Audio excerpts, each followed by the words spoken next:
CM Soren के पैतृक गांव नेमरा पहुंच रहे नेतागढ़ सपा के राष्ट्रीय अध्यक्ष ने दी जानकारी। सीएम सोरेन से मिलने जाएंगे अखिलेश यादव।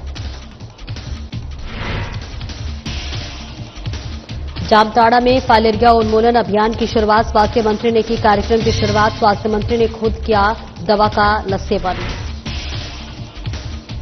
कोटवा में ऐतिहासिक तिरंगा यात्रा कार्यक्रम आयोजित। शिक्षण संस्थानों के छात्र छात्राओं ने लिया भाग। कोटवा विधायक समेत कई लोग रहे शामिल। कटिहार में आदिवासी टोला में हो रहा धर्मांतरण। बजरंग दल ने पुलिस को दी सूचना। सत्यता की जांच में जुटी पुलिस। और जमशेदपुर में स्वतंत्रता दिवस पर 2 दिवसीय फुटबॉल टूर्नामेंट। पूर्व मंत्री ने प्रेस कॉन्फ्रेंस कर दी जानकारी। 14-15 अगस्त को होगा कार्यक्रम।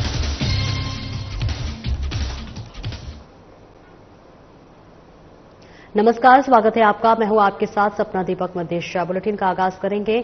दिशोम गुरु शिबू सोरेन के निधन के बाद राज्य ही नहीं पूरा देश मर्माहत है, जिसको लेकर झारखंड के मुख्यमंत्री हेमंत सोरेन को सांत्वना देने के लिए इंडिया गठबंधन की पार्टियों के नेता पहुंच रहे हैं। इस बीच सपा के राष्ट्रीय अध्यक्ष रंजन यादव ने प्रेस वार्ता कर जानकारी साझा की। 12 अगस्त को सपा के राष्ट्रीय अध्यक्ष अखिलेश यादव झारखंड के मुख्यमंत्री के पैतृक गांव नेमरा पहुंचकर सांत्वना देने का काम करेंगे और गुरुजी के अधूरे सपने को पूरा करने के बारे में चर्चा करेंगे। हमारे माननीय राष्ट्रीय अध्यक्ष जी 12 तारीख को झारखंड में आ रहे हैं और हमारे एक झारखंड नहीं बल्कि देश का क्रांतिकारी योद्धा और क्रांतिकारी आंदोलनकारी हमारे बड़ा लीडर देश के आज नहीं रहे हम लोगों के बीच में। आदरणीय दिशम गुरु शिबू सोरेन जी और कुछ पार्टी के काम के चलते उस दिना उनका दाह संस्कार में नहीं पहुंच पाए। तो हमारे 12 तारीख को राष्ट्रीय अध्यक्ष जी सपा के राष्ट्रीय अध्यक्ष 12 तारीख को आएंगे रांची और रांची से सीधे उनका जहां गांव है नेमरा में जाएंगे और उनको श्रद्धांजलि सभा में उनका शामिल होंगे।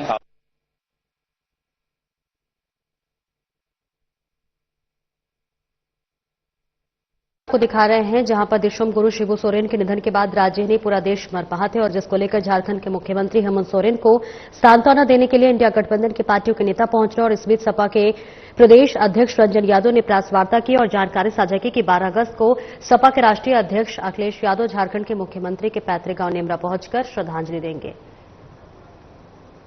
रविवार को हजारीबाग लोकसभा क्षेत्र के सांसद मनीष जायसवाल ने झारखंड के पूर्व मुख्यमंत्री और झारखंड मुक्ति मोर्चा के संस्थापक दिशम गुरु शिबू सोरेन के पैतृक गांव नेमरा पहुंचे, जहां उन्होंने गुरुजी को भावभीनी श्रद्धांजलि अर्पित की और ईश्वर से उनकी आत्मा की शांति की कामना की।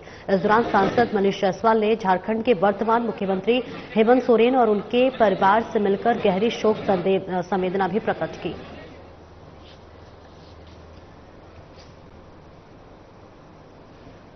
आगे बढ़ेंगे। झारखंड के संस्थापक शिबू सोरेन के निधन के बाद पूरा देश शोक मना रहा है। इस बीच प्रदेश कांग्रेस लगातार कई माध्यम से गुरुजी को याद कर श्रद्धांजलि देने का काम कर रहे हैं और आज प्रदेश कांग्रेस कार्यालय में रांची ग्रामीण विभाग के जिलाध्यक्ष के नेतृत्व में गुरुजी के प्रति श्रद्धांजलि अर्पित कर उनके विचारों और उनके कार्यकाल के प्रति परिचर्चा किया गया।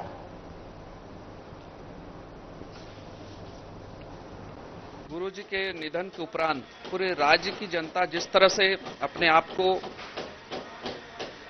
बेचारा महसूस कर रही है और अपने प्रिय नेता के जाने के बाद पूरी तरह से मर्माहत है, दुखी है, उस दुख को प्रकट करने के लिए हमारे प्रदेश कांग्रेस कमेटी के द्वारा तमाम जिला कमेटियों को उनके सम्मान में उनकी आत्मा की शांति के लिए श्रद्धांजलि कार्यक्रम आयोजित करने का निर्देश हुआ था। हम लोगों ने प्रयास किया कि इसमें सभी धर्म के लोग एक साथ सामूहिक रूप से मिलकर उनकी आत्मा की शांति के लिए प्रार्थना करें कि एक ऐसा व्यक्तित्व जिन्होंने अपने जीवन में न सिर्फ अपना एक आदर्श प्रस्तुत किया बल्कि अपने कर्मों से, अपने संघर्ष के बदौलत राज्य में अपनी एक अलग पहचान बनाई।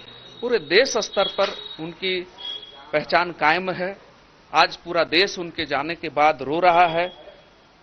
राज्य में भी जनता चाहती है कि हमारे गुरुजी आज हमारे बीच अगर नहीं है तो उनके विचार, उनके कर्म हमारे बीच में सदैव आदर्श के रूप में बने रहें। आज इसी उद्देश्य के साथ हम सभी जाति धर्म के लोग एक साथ मिलकर उनकी आत्मा की शांति के लिए प्रार्थना कर रहे हैं। रांची जिला कांग्रेस कमेटी के तरफ से एक शोक सभा आयोजित किया गया है, प्लस गुरुजी की जीवनी की चर्चा कर रहे हैं महाअनुभव लोग। और उनका कहानी तो बहुत सबको ही जानते हैं, लेकिन जो आज विस्तृत चर्चा हुई थी बहुत छोटी छोटी बिंदुओं पर, ये दिल को छू जाने वाली परिचर्चा में बात सब निकल के उभर करके आ रही है। और हम लोग सच्चे हृदय से उनको श्रद्धांजलि दे रहे हैं रांची कांग्रेस जिला कमेटी की तरफ से। बोकारो स्टील निर्माण के बाद जिस गांव की लड़ाई लड़कर दिशोम गुरु शिबू सोरेन ने गांव के लोगों को नियोजन दिलाया था, उसी गांव में गुरुजी की याद में श्रद्धांजलि सभा का आयोजन किया गया। मौके पर ग्रामीणों ने बताया कि गुरुजी के बदौलत हम ग्रामीणों को नौकरी मिल पाई, हम उनके कामों को कभी भुला नहीं सकते।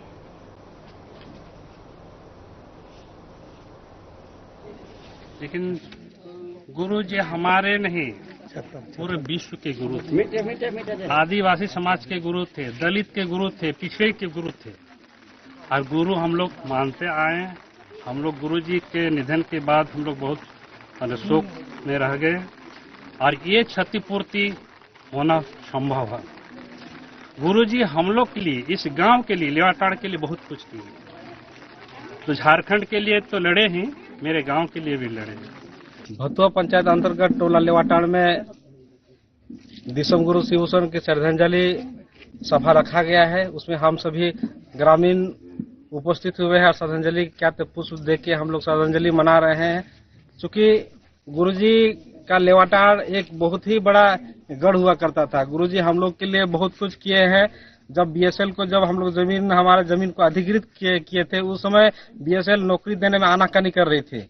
उस समय क्या था, हमारे गांव में शिबू सोरेन जी ही ने आके लेवाटाड़ में नेतृत्व किए और हम लोग क्या से नौकरी में दिलाने का काम किए। उस झारखंड स्वास्थ्य विभाग की ओर से फाइलेरिया उन्मूलन अभियान की शुरुआत की गई है और इसे लेकर जामताड़ा कर्माटांड रोड स्थित एक मैरिज हॉल में समारोह आयोजित की गई। झारखंड सरकार के स्वास्थ्य मंत्री डॉक्टर इरफान अंसारी ने दीप प्रज्वलित कर कार्यक्रम की शुरुआत की। मौके पर अभियान निदेशक Shashi Prakash Jha, civil surgeon doctor AM Soren, SDO Anant Kumar सहित अन्य मौजूद रहे। कार्यक्रम के दौरान मंत्री ने खुद दवा का सेवन किया और लोगों से आग्रह किया कि वे फाइलेरिया उन्मूलन अभियान को सफल बनाएं। साथ ही कहा कि फाइलेरिया पर पूरी तरह से काबू नहीं पाया जा सकता, लेकिन अब इस बीमारी को जड़ से समाप्त करना है। विश्वास के साथ आदरणीय राहुल गांधी जी और हेमंत सोरेन जी ने भरोसा किया है। आज आप लोग को दिख रहा है, राज्य में दिख रहा है कि स्वास्थ्य विभाग कोई चीज है। और जब किसी विभाग में खामियां उजागर होने लगे तो मुझे ये काम हो रहा है। जहाँ काम ही नहीं होगा तो खामियां क्या उजागर होगा। तो I am giving by 100% effort. आज आप देखिएगा कि राज्य में आज फलेरिया दिवस है और 10 तारीख है, जिसको लेकर मैंने जामताड़ा को चुना। राज्य भर में आज की शुरुआत हमने किया है फलेरिया दिवस को लेकर, इंडिया की शुरुआत हमने कर दिया और मैसेज दिया कि झारखंड जो है हमारा ट्रैवल एरिया है, आदिवासी बहुल एरिया है राज्य हमारा। और बड़े पैमाने पर आप देखिएगा कि कोई सा गांव नहीं है चले जाइए जहाँ पे हमारी माताएं हो या बहनें हो जो फलेरिया से ग्रसित नहीं है। यहाँ तक कि अल्पसंख्यक चले जाइए, उनको भी यही प्रॉब्लम है, दलित चले जाइए, उनको भी यही प्रॉब्लम है। मतलब जो गाँव में रहते हैं। तो अभी तक इस पर हम लोग क्यों नहीं काबू पाए। फलेरिया किसी को हो गया, समझ लीजिए कि टाइप ऑफ डिजीज आपको स्टार्ट हो जाएगा। जनसुराज के सूत्रधार प्रशांत किशोर ने मंगल पांडे पर फिर पलटवार किया है। प्रशांत किशोर ने मंगल पांडे को लेकर क्या कुछ कहा, आइए आपको सुनवाते हैं। मंगल पांडे जी ने पहले तो ये स्वीकार किया है कि जो 25 लाख रुपया दिलीप जायसवाल जी ने चेक के माध्यम से आरटीजीएस से उनको भेजा है, उसको उन्होंने स्वीकार किया है। वो पैसा दिलीप जायसवाल जी ने मंगल पांडे के पिताजी को दिया है। फ्लैट का दाम है 86 लाख रुपया, टोटल पेमेंट हुआ है 86 लाख। हमने कल सिर्फ जानकारी दी है 25 लाख के बारे में। तो अब मंगल पांडे ये कह रहे हैं कि 25 लाख लिए तो थे लेकिन वापस कर दिए।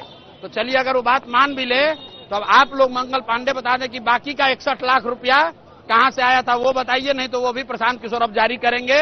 उनको लग रहा है कि हमको पता नहीं है। मंगल पांडे फंस गए ये कह के, उन्होंने स्वीकार कर लिया कि हमने दिलीप जायसवाल से 25 लाख रुपया लिया था। सुनिए, अगर आपको उधार लेना था तो खुद काहे नहीं लिए, बाबूजी के अकाउंट में काहे लिए, वहां से छुपा के अपने पत्नी के अकाउंट में क्यों भेजे? और अगर आपकी सब बात मान भी लें कि आपने कर्ज लिया था, आपने वापस कर दिया, तो बाकी का 61 लाख कहां से लाए थे वो बताइए। और नहीं बताइएगा तो 7 दिन के अंदर हम बता देंगे कि 61 लाख रुपया कहां से आया है। दूसरी बात, उन्होंने कहा कि हमने कॉलेज का कुछ मदद नहीं किया दिलीप जायसवाल का, वो तो विश्वविद्यालय अनुदान वाले करते हैं, यूजीसी वाले करते हैं। आप लोग को बता देते हैं, इसको भी कैमरे पर नोट कर लीजिए, पूछ लीजिएगा। जब तक यहाँ का स्वास्थ्य विभाग एनओसी नहीं दे तब तक कोई भी कॉलेज को विश्वविद्यालय डीम्ड यूनिवर्सिटी का नहीं मिल सकता है। तो सीधा क्विड प्रो को है। तो 2 सवाल मंगल पांडे के लिए कि 61 लाख रुपया जो आपने अभी तक नहीं जानकारी दी है, बताइए कि 61 लाख रुपया कहां से आया, किसने दिया? नहीं तो प्रशांत किशोर ये जानकारी पब्लिक को देंगे कि 61 लाख रुपया आपके पास कहां से आया था। कोटवा जिले के डोमचांच में युवा शक्ति ने एक नई सोच के बैनर तले ऐतिहासिक तिरंगा यात्रा कार्यक्रम का आयोजन किया, जिसमें कोटरमा विधायक डॉक्टर रीरा यादव, जीप अध्यक्ष रामधन यादव, डोमचांच प्रमुख सत्यनारायण यादव सहित कई नेता और जनप्रतिनिधियों के साथ विभिन्न शिक्षण संस्थानों के छात्र छात्राओं ने भाग लिया। यह तिरंगा यात्रा सीएम हाई स्कूल के निकट मैदान में प्रारंभ हुई, जो कोडरमा गिरिडीह मार्ग के रास्ते महेशपुर कालीमंडा होते हुए ढाब मार्ग के रास्ते सीएम हाई स्कूल निकट मैदान पुनः पहुंचकर समाप्त हुई।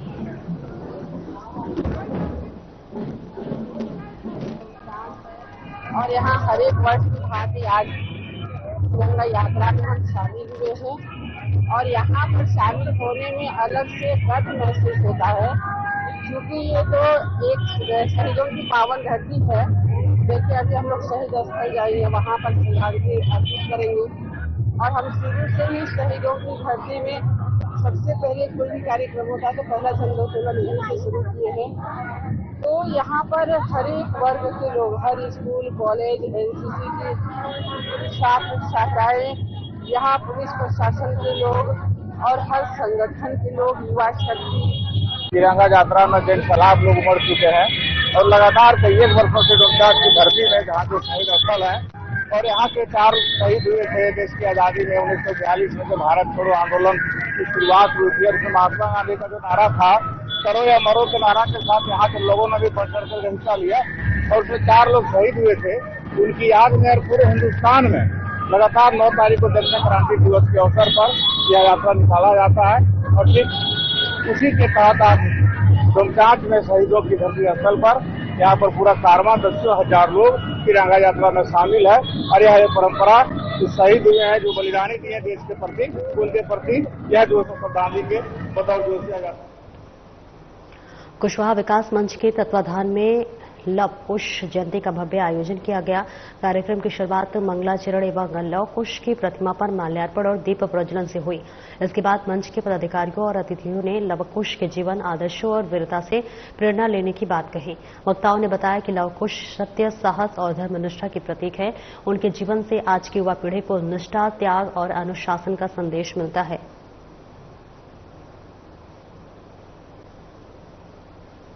पूरे जिला में मनाया गया है और ये लव कुश हम लोग पूर्वजों की इसका जयंती हम लोग आज पूरे धूमधाम से हजारीबाग जिला में मनाने का काम किया है और ये प्रत्येक साल ये जयंती मनाया गया है। क्या इस तरह की जयंती पहली बार मनाई है या? हजारीबाग जिले में पहली बार इस तरह का जयंती मनाई। कटिहार जिले के सहायक थाना क्षेत्र के टीवी टावर राम मोहल्ला स्थित आदिवासी टोला में रविवार को धर्मांतरण का बड़ा मामला सामने आया है। बजरंग दल के सदस्यों ने मौके पर पहुंचकर पुलिस को इसकी सूचना दी, जिसके बाद पुलिस ने त्वरित कार्रवाई करते हुए 2 महिलाओं और 4 पुरुषों को हिरासत में लिया है। बजरंग दल के जिला संयोजक पवन पोद्दार ने बताया कि उन्हें कई दिनों से जानकारी मिल रही थी कि इस इलाके में भोले भाले हिंदुओं का धर्मांतरण कराया जा रहा है। रविवार को टीम मौके पर पहुंची तो पाया कि करीब 200 से 250 लोगों को आदिवासी बनाने की प्रक्रिया चल रही थी और ऐसे में बजरंग दल ने इस मामले में प्राथमिकी दर्ज कर सख्त जांच की मांग की है। फिलहाल पुलिस आरोपियों की सत्यता की जांच में जुटी हुई है। कटिहार नगर के डुमरी खाल में पूर्व से जो विदेशी ताकतें हैं जो भारत को एक विकसित राष्ट्र के रूप में देखना नहीं चाहते हैं, वो समाज के कमजोर वर्गों को धर्मांतरित करके ईसाई बनाने की एक बड़ी साजिश कटिहार में लगातार चल रही है। और उसी क्रम में डुमरी खाल में यह आयोजन था। मैं धन्यवाद दूंगा कि हमारे विश्व हिंदू परिषद, बजरंग दल और जो राष्ट्रवादी हमारे नौजवान हैं, ऐसे लोगों ने इस धर्मांतरण का प्रतिरोध किया और वो धर्मांतरण नहीं हो सका। लेकिन मैं बिहार सरकार से, जिला पुलिस प्रशासन से, जिला प्रशासन से भी मैं स्पष्ट तौर पर कहना चाहता हूं कि इस तरह के जो धर्मांतरण करने का प्रयास किए उस पर अविलंब कार्रवाई हो, या किसी भी प्रकार से इस प्रकार के धर्मांतरण को न भारत बर्दाश्त करेगा, न भारत की जनता बर्दाश्त करेगी। का खबर कटिहार के कई मोहल्लों से मिल रहा है। हम लोगों ने कई बार इस पर कानूनी कार्रवाई की मांग की। हमने इस बार भी पूर्व में प्रशासन को सूचना दिया। सूचना देने के बाद हम वहाँ पे पहुंचे और हमने वहाँ पे प्रोटेस्ट करते हुए पूछा कि भाई साहब, आप लोग यहाँ पे क्यों धर्मांतरण कर रहे हैं? यह धर्म का नंगा नाच यहाँ पे क्यों हो रहा है? हिंदुओं को कन्वर्ट क्यों किया जा रहा है? इतने में उन लोगों ने हमारे ऊपर हमला कर दिया, जिसके कारण हम लोगों ने फिर पुलिस को फोन किया 112 को। पुलिस आई, फिर उनको हम लोगों ने थाने को सुपुर्द किया, ले जाकर के आवेदन दिया।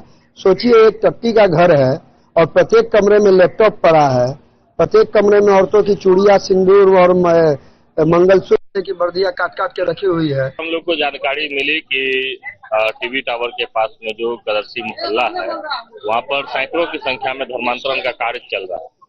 तो अभी थोड़ी देर पहले हम लोग आए तो लगभग 200-250 की संख्या में जो आदिवासी बनाने का काम जो है, भोले भाले हिंदुओं को बहला फुसला करके आदिवासी बनाने का काम चल रहा था। उसके पास से कई सारे ऐसे पुस्तक, किताबें मिली है और कई सारे ऐसे सामान मिले हैं जिससे कि धर्म परिवर्तन कराया जा सकता है। तो अभी जो है सहायक थाना अध्यक्ष महोदय को फोन करके सूचना दी है। समस्तीपुर और जयपुर प्रखंड के अंतर्गत महेशपट्टी पंचायत वार्ड 13 में युवा समाज सेवी राजू सहनी ने मृतक परिवार को 6 महीने का राशन उपलब्ध करवाया। बताया गया कि बीते कुछ दिन पहले बतहुदास का निधन हो गया। उनकी मृत्यु की खबर मिलने के बाद राजू सहनी ने मृतक के परिजनों से मुलाकात कर उनकी मदद की। मुखिया जी, लखीमपुर महेशपट्टी के मुखिया जी भाईजान जी हैं, इनके द्वारा सूचना मिला कि बतहू पासवान इनको एक्सीडेंटल पोजीशन में इनको डेथ हो गया है और बहुत ही गरीब परिवार से है, दयनीय स्थिति है। जो स्थिति आप देख भी सकते हैं, घर का हालात भी देख सकते हैं। तो इसी एवज में हमने तत्क्षण इस चीज़ पे गहरी चिंतन करके और आज इनका दरवाजे पे हम पहुंचे हैं। और जैसे कि विशेष जानकारी हमको मिला कि मतलब बहुत ही गरीब परिवार, जो आप देखेंगे तो आपको लगता है बहुत सारे लोगों का आंख से आंसू आ जाएगा, क्योंकि उनका जो लड़का है वो भी बीमारी से जूझ रहे हैं और जो कर्ताधारी हैं वो भी एक बीमार बच्चे हैं। तो हमें बहुत ही दुख लगा कि आज का दुनिया में भी अगर इस तरह का गरीब परिवार मिलता है तो आखिर हमारे मुख्यमंत्री जी का जो घोषणा है और प्रधानमंत्री जी का जो घोषणा है, सबका साथ सबका विकास, ये हमको लग रहा है कि धरातल पर उतरा नहीं है। गोड्डा जिले में 10 अगस्त से 25 अगस्त तक चलाए जाने वाले फाइलेरिया उन्मूलन अभियान को लेकर उपायुक्त गोड्डा ने एक प्रेस कॉन्फ्रेंस आयोजित कर महत्वपूर्ण जानकारी साझा की। उपायुक्त अंजलि यादव ने बताया कि इस अभियान के तहत सभी शहरी और ग्रामीण क्षेत्रों में घर घर जाकर फाइलेरिया की दवा बांटी जाएगी। स्वास्थ्य विभाग की टीम ने यह सुनिश्चित किया कि हर व्यक्ति को सही मात्रा में दवा दी जाए ताकि बीमारी की रोकथाम प्रभावी रूप से की जा सके।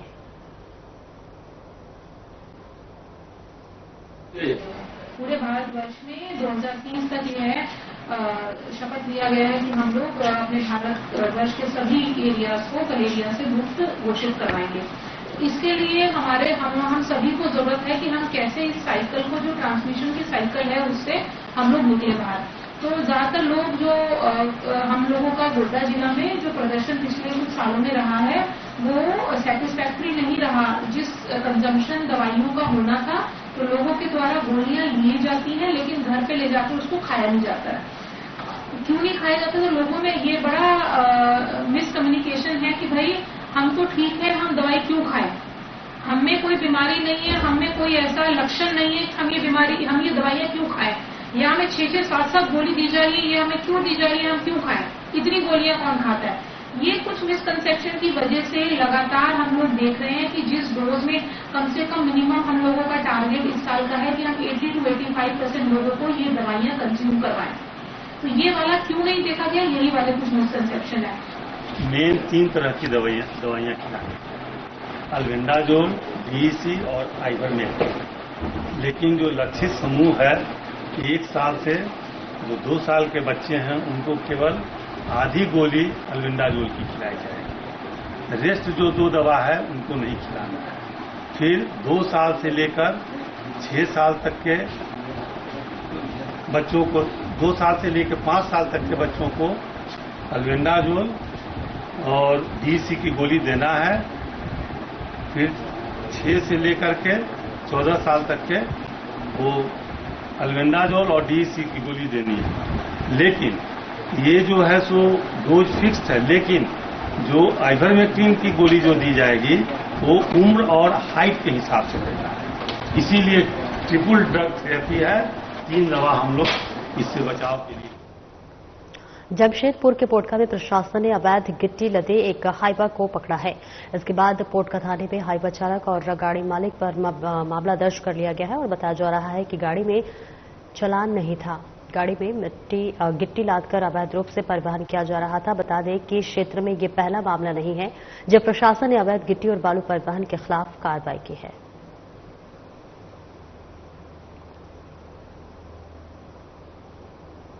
औरंगाबाद के सलैया थाना क्षेत्र के द्वारपाल मंदिर के पास लुटेरों ने एक बड़ी घटना को अंजाम दिया है, जहां अज्ञात लुटेरों ने 7 भेड़ पालकों पर हमला कर लगभग 300 भेड़ लूट कर ले गए, जिसकी कीमत लगभग 15 लाख रुपए बताई जा रही है।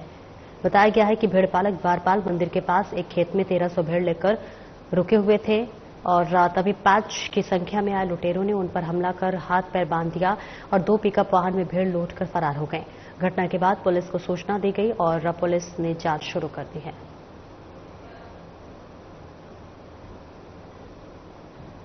मुंगेर जिले के हवेली खड़गपुर थाना क्षेत्र अंतर्गत खंड बिहारी से 10 वर्षीय वीरप्रताप मनीष कुमार सिंह बीते 17 दिनों से लापता है। घटना के बाद परिजनों ने उनकी काफी खोजबीन की, परंतु उसका कुछ पता नहीं चला। वहीं परिजन किसी अनहोनी की आशंका से आशंकित है। इस बाबत परिजनों ने घटना की जानकारी हवेली खड़गपुर थाना पुलिस को देकर लापता वीर को खोजने की गुहार लगाई है। दिन था 10 तारीख का, हम पूजा कर रहे थे तो जैसे ही पूजा करके घर से निकले तो देखे ये जा रहे थे बाजार जाने के लिए, वो जिद कर रहा था। तो ये बाहर से घर भेजे होंगे तो ये हमको सिर्फ एक ही शब्द बोलता है कि देखती है ना, बस 2 मिनट वही बोला, वो रूम घुस गया। हम प्रसाद खाने लगे, फ्रिज से पानी लाने गए, गर्मी था उसने तो लाए पानी लेकर, तो रूम में देखते हैं तो उसको नहीं देते हैं। पूछते हैं वीर कहाँ गया, सोचे 11:30 बज गया, हम भी नाश्ता करेंगे, उसको भी करवा देंगे। तो जैसे वीर पूछे तो मेरी काम वाली इधर से जैसे जस्ट नाम बोले तो बोली कि वीर के पापा गाड़ी खोलखा न, ओकरे पीछे वीर भी दौड़ गेना, बाजार गेना। हम भी जानते थे कि ऐसे ले जाते थे, बार बार ऐसे रोता था, घर लौट कर आते थे ले जाते थे बाजार। हम कभी सोए भी रहते थे, पूजा करते थे, कहीं भी रहते थे, बाजार बराबर जाते रहता था। कभी कभी एक दिन में 2 बार भी जाता था। तो हम इसी इंतजार में रह गए कि इनके साथ गया होगा, और ये मोबाइल नहीं रखते थे पास। जमशेदपुर के राजनगर में भीषण सड़क हादसे में बाइक सवार 3 युवकों की दर्दनाक मौत हो गई।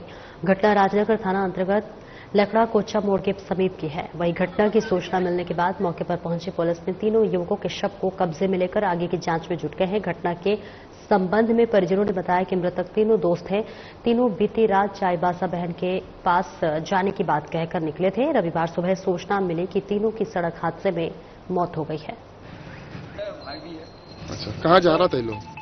जा रहा था कहीं, हम तो घर में कुछ बताया नहीं, ये लोग कहाँ जाना है क्या करना है। ये लोग घर से निकल के रात में कब निकले, घूमे रहा था ये लोग, आपस में दोस्त लोग घूम रहा था, कहीं बोला नहीं घर में, निकल गया लोग। हम लोग घटना तब सुबह हम लोग खबर थाना से कि रात में जो है वो लोग डेथ हो गया और स्पॉट गाड़ी से एक्सीडेंट हुआ है। संजय लोहार है। और वही 78वां स्वतंत्रता दिवस की वर्षगांठ और स्वर्गीय काली पोदो भुइया की स्मृति में 2 दिवसीय फुटबॉल टूर्नामेंट का आयोजन किया जाएगा। इस बात की जानकारी झारखंड सरकार में रहे पूर्व मंत्री दुलाल भुइया ने प्रेस कॉन्फ्रेंस की। पूर्व मंत्री ने कहा कि 14 और 15 अगस्त को अखिल भारतीय भुइया समाज कल्याण समिति और central Bhim Birsa Munda football academy के द्वारा संयुक्त रूप से इसका आयोजन किया जा रहा है। अखिल भारतीय भुइया समाज कल्याण समिति और central Bhim Birsa Munda football academy के सौजन्य से शहीद काली पोदो भुइया 14 अगस्त के दिन वो शहीद हुए थे झारखंड आंदोलन के समय, और उसी के याद में 2 दिवसीय टूर्नामेंट का फुटबॉल एकेडमी करते हैं। और विशेष करके ये फुटबॉल एक खिलाड़ी थे और फुटबॉल खिलाड़ियों को प्रोत्साहित करने के लिए और नशा को मुक्त करने के लिए हमारे जैसे बुनियादी क्षेत्र बालूवासा सिद्धरामनगर छोटे छोटे बच्चे भी नशा से प्रभावित हैं। उसको हम लोग प्रभात फेरी सुबह बहुत बड़ा रैली निकलता, प्रभात फेरी से हम लोग इसको। फिलहाल इस बुलेटिन में इतना ही। नमस्कार।